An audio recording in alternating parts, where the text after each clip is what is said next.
Pernahkah Anda membayangkan apa yang akan dilakukan seorang prajurit elit jika dia mengetahui bahwa istrinya sendiri diancam oleh para penjahat dalam perdagangannya sendiri?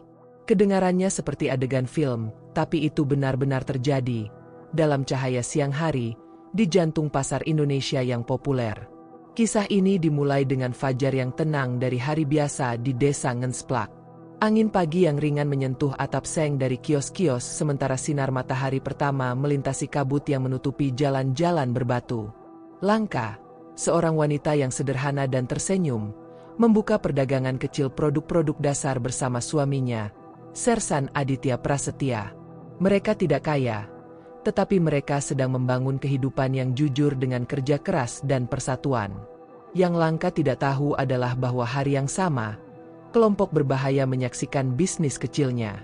Dan itu bukan kelompok apapun.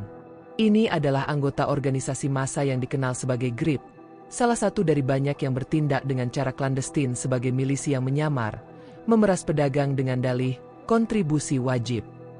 Pertanyaan yang tersisa adalah, apa yang terjadi ketika seorang pria yang dilatih untuk membela negara itu menemukan bahwa rumahnya sendiri telah diserang oleh ketakutan? Jawabannya, dia tidak mengharapkan keadilan datang dari atas. Dia bangkit. Dia bertindak. Apa yang terungkap dari sana lebih dari sekadar reaksi individu. Ini adalah potret mentah masyarakat di mana penyalahgunaan kekuasaan menetap ketika orang baik diam. Ini juga merupakan kisah tentang bagaimana keberanian bisa menular. Bagaimana aksi sendirian dapat menyalakan percikan perlawanan di tempat yang sebelumnya didominasi oleh intimidasi. Dalam video ini, Anda akan tahu secara rinci bagaimana seorang pria militer bertindak dengan darah dingin untuk membela istrinya, tidak hanya menghadapi penjahat setempat, tetapi juga konsekuensi dari bangkit melawan sistem impunitas. Bersiaplah untuk narasi yang intens, penuh dengan ketegangan yang kuat, keberanian dan pelajaran tentang keadilan dan martabat. Dan ingat, pahlawan tidak selalu menggunakan penutup. Terkadang mereka mengenakan seragam, menjual nasi dan sabun, dan melindungi apa yang mereka sukai dengan setiap serat keberadaan mereka. Pagi berikutnya, dengan seragam masih sempurna dan pikiran terkonsentrasi dalam rutinitas barak, Sersan Aditya Langka dalam perdagangan kecil pasangan itu. Itu hanyalah hari Selasa lagi di kalender yang tampak umum, tetapi akan menjadi daerah aliran sungai. Pada pukul 11.17 pagi, seorang pria yang gemuk, mengenakan mantel dengan inisial GRIP, yang disulam di belakang, memasuki toko dengan otoritas mereka yang merasakan pemilik tempat itu. Kelompok ini, yang dikenal sebagai GRIP, Gerakan Rakyat Indonesia Baru, telah muncul dalam beberapa tahun terakhir dengan dalih mempromosikan tatanan sosial, tetapi kehadirannya telah menjadi identik dengan paksaan di daerah yang rentan. Menurut laporan lokal tahun 2022, sudah ada keluhan tentang perannya sebagai fasad untuk pemerasan dan intimidasi di pasar populer. Waktu sudah jatuh, Bu, kata pria itu, menuntut kontribusi yang seharusnya wajib untuk perdagangan untuk terus bekerja dengan damai. Dengan kata-kata keras dan sikap mengancam, dia menjelaskan, baik uang itu muncul, atau sesuatu yang ada akan rusak. Itu adalah skema perlindungan informal berdasarkan ketakutan dan keheningan, sistem di mana mereka yang berbicara, menderita. Langka, takut, mencoba berdebat. Dia belum pernah mendengar tarif itu. Suaminya tidak pernah menyebutkan tuduhan seperti itu. Tapi jawabannya adalah pukulan kering di meja, membuat paket jatuh ke lantai dan atmosfer goyang. Pemasar lain melihat pemandangan itu, tetapi mereka melihat ke bawah. Tidak ada yang ingin menjadi target berikutnya. Pemimpin ancaman disebut Sugeng, sosok yang sudah dikenal di dekatnya karena aktingnya sebagai bos de facto di wilayah Pasar Ngeplak. Beroperasi di pinggiran hukum, ia telah mengubah pameran itu menjadi wilayah yang dikendalikan oleh ketakutan dan kepatuhan. Jenis dominasi ini tidak biasa di kota-kota kecil di Indonesia, di mana keberadaan negara adalah kelompok lemah dan paralel mengisi kekosongan otoritas. Ketika toko akhirnya ditutup pada hari itu, lebih awal dari biasanya, keheningan yang langka menyembunyikan badai. Dia tahu ada sesuatu yang salah, tetapi dia masih tidak membayangkan jawaban yang akan diserah suaminya untuk menemukan segalanya. Apa yang tampaknya hanya episode intimidasi yang terisolasi akan menjadi sekring sesuatu yang jauh lebih besar. Kebangkitan perlawanan di tempat di mana setiap orang belajar menerima penindasan sebagai bagian dari rutinitas. Untuk memahami tingkat keparahan dari apa yang terjadi dengan Lanka, seseorang harus memahami fungsi kelompok-kelompok seperti GRR, organisasi massa yang mengklaim sebagai warga sipil, tetapi beroperasi sebagai mafia lokal sejati. Meskipun beberapa telah dicatat secara resmi dengan tujuan sosial atau patriotik, banyak dari mereka telah menjadi mekanisme informal domain teritorial, bertindak tanpa kendali dan di luar jangkauan pengawasan publik. Metode ini, organisasi masyarakat, bertindak terutama di daerah perkotaan perifer atau pasar masyarakat, di mana negara sering tidak ada atau tidak efektif. Alih-alih membantu, mereka memaksakan tarif bulanan pada pedagang, yang disebut iuran keamanan, seharusnya menjaga keamanan daerah tersebut. Namun dalam praktiknya, tuduhan ini adalah bentuk pemerasan yang dilembagakan, disimpan berdasarkan ancaman fisik dan pemerasan psikologis. Ini adalah dinamika yang berbahaya. Ketakutan menjadi aturan, keheningan, perisai. Banyak pedagang kecil, seperti Lanka, lebih suka membayar dan menghindari konfrontasi. Ini menciptakan siklus penindasan di mana salah dinormalisasi. Tidak adanya reaksi kolektif memberikan lebih banyak kekuatan pada kelompok-kelompok ini, mengubah kotak publik menjadi area yang dikendalikan oleh kepentingan pribadi.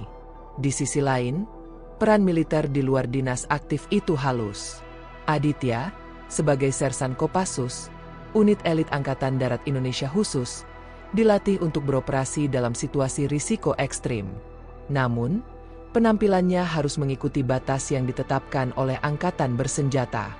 Ketika ia memutuskan untuk menghadapi para agresor di pasar, ia memasuki garis tipis antara pertahanan keluarga dan pelanggaran protokol kelembagaan. Titik sentral di sini bukan hanya kekuatan fisik yang digunakan oleh Aditya, tetapi arti reaksinya. Penolakan frontal untuk menerima bahwa keluarga Anda hidup dalam ketakutan. Itu menjadi simbol perlawanan populer, sesuatu yang telah lama tidak ada di pasar itu. Dari sikapnya, pola baru mulai muncul, keberanian yang menentang kontrol yang menindas. Lebih dari pertarungan antara seorang pria militer dan kelompok preman, ini adalah refleksi pada kekosongan kekuasaan dan bagaimana tidak adanya lembaga yang efektif memungkinkan brute force mendominasi. Ini juga merupakan pengingat bahwa keadilan bukan hanya hak tertulis, tetapi dalam konteks tertentu, pilihan keberanian yang dibuat oleh seseorang yang biasa dalam menghadapi kekacauan. Pagi setelah kejadian, sesuatu yang berbeda menggantung di udara. Bukan hanya iklim tentang iklim atau kabut rendah pasar. Itu adalah perasaan bahwa ketakutan akhirnya ditantang. Aditya tidak pergi ke barak. Sebaliknya, ia memposisikan dirinya di depan tokonya sendiri, berdiri, dengan postur perusahaan yang sama ia tetap dalam pelatihan militer. Matanya menyapu setiap gerakan, seolah-olah dia sudah tahu bahwa reuni itu tidak bisa dihindari, dan tidak butuh waktu lama. Sesaat sebelum makan siang, Sugeng kembali, sekarang disertai dengan bala bantuan. Dia tiba dengan kesombongan orang-orang yang tidak pernah kesal. Tetapi menyadari bahwa Aditya ada di sana, sesuatu di wajahnya dilambai sejenak. Tetap saja, dia mempertahankan provokasi. Aturan tetap berlaku, kecuali kalau kamu mau masalah, katanya dengan nada yang menantang. Yang terjadi selanjutnya cepat dan akurat. Tanpa mengangkat suaranya, Aditya mengatakan dia tidak mengenali otoritas apapun dalam kelompok itu dan tidak akan pernah membayar perlindungan yang tidak dia minta. Ketika Sugeng mencoba mengintimidasi dia secara fisik, dia diimobilisasi dengan akurasi bedah. Dalam hitungan detik, pasar yang diketahui di pasaran berlutut, menyerah di hadapan mata para pedagang yang penasaran. Lebih dari kekuatan itu sendiri, itu adalah gerakan yang mematahkan penghalang yang tidak terlihat. Untuk pertama kalinya dalam waktu yang lama, seseorang berani bereaksi. Dan bukan siapapun, warga negara, ya, tetapi juga seseorang yang dilatih untuk melindungi, menjaga ketertiban, untuk mengatakan, cukup, di mana tidak ada orang lain yang memiliki keberanian. Adegan itu direkam oleh salah satu penjual dan, dalam beberapa jam, diedarkan melalui ponsel di kawasan itu. Citra pria yang menghadapi para penindas saja menyalakan percikan. Apa yang ketakutan sekarang mulai memberi jalan bagi kemarahan kolektif. Itu bukan lagi hanya konflik tepat waktu. Tindakan yang terisolasi itu menjadi simbol. Peringatan yang jelas. Pengajuan tidak lagi menjadi aturan. Seseorang telah memulai perubahan, dan dia tidak akan berhenti di situ. Hari-hari berikutnya tidak tenang. Terlepas dari kemenangan sesaat, ketegangan masih menggantung di udara. Poster-poster dengan ancaman muncul di dinding lingkungan, dan sepeda motor yang berakselerasi saat Fajar jarang waspada. Meski begitu, Aditya tidak kembali. Dia tahu bahwa setiap langkah mundur bisa berarti kembalinya teror yang begitu lama memerintah secara diam-diam di pasar itu. Tetapi yang mungkin tidak dia ketahui adalah bahwa tindakan perlawanannya telah membangkitkan sesuatu yang lebih besar. Perasaan kolektif yang mungkin untuk diubah. Untuk pertama kalinya, pedagang yang sebelumnya diam mulai berbicara satu sama lain. Laporan kuno tentang pelecehan serupa muncul, dan kehadiran masyarakat menjadi lebih aktif, lebih waspada, lebih bersatu. Tindakan Aditya melampaui pertahanan pribadi yang sederhana. Dia telah membuka kebenaran yang tidak nyaman, bahwa tiran kecil itu makmur bukan karena mereka kuat, tetapi karena semua orang di sekitar mereka memutuskan untuk tidak menghadap mereka. Pada akhirnya, ketika polisi akhirnya tampak bukan menegur, tetapi untuk menangkap agresor yang sebenarnya, ada lebih dari keadilan yang dilakukan. Ada simbol yang didirikan, bahwa tidak ada orang di atas hukum, dan bahwa ketakutan hanya memerintah di mana keberanian diam. Rara tersenyum di belakang meja. Para pelanggan, sebelumnya bergegas, sekarang berhenti untuk berbicara, berterima kasih dan berbagi cerita. Pasar yang dulunya sandera untuk diam sekarang berdenyut dengan martabat baru. Aditya tidak mencari ketenaran. Misinya bukan menjadi pahlawan, tetapi dengan melindungi apa yang menjadi milik Anda, ia akhirnya menginspirasi banyak orang untuk melakukan hal yang sama. Kami tidak selalu membutuhkan senjata untuk memulai revolusi. Kadang-kadang satu pilihan sudah cukup, tidak menekuk. Dan pertanyaan yang bagi kita semua itu sederhana. Dalam menghadapi ketidakadilan, maukah Anda tutup mulut atau akankah Anda bangun?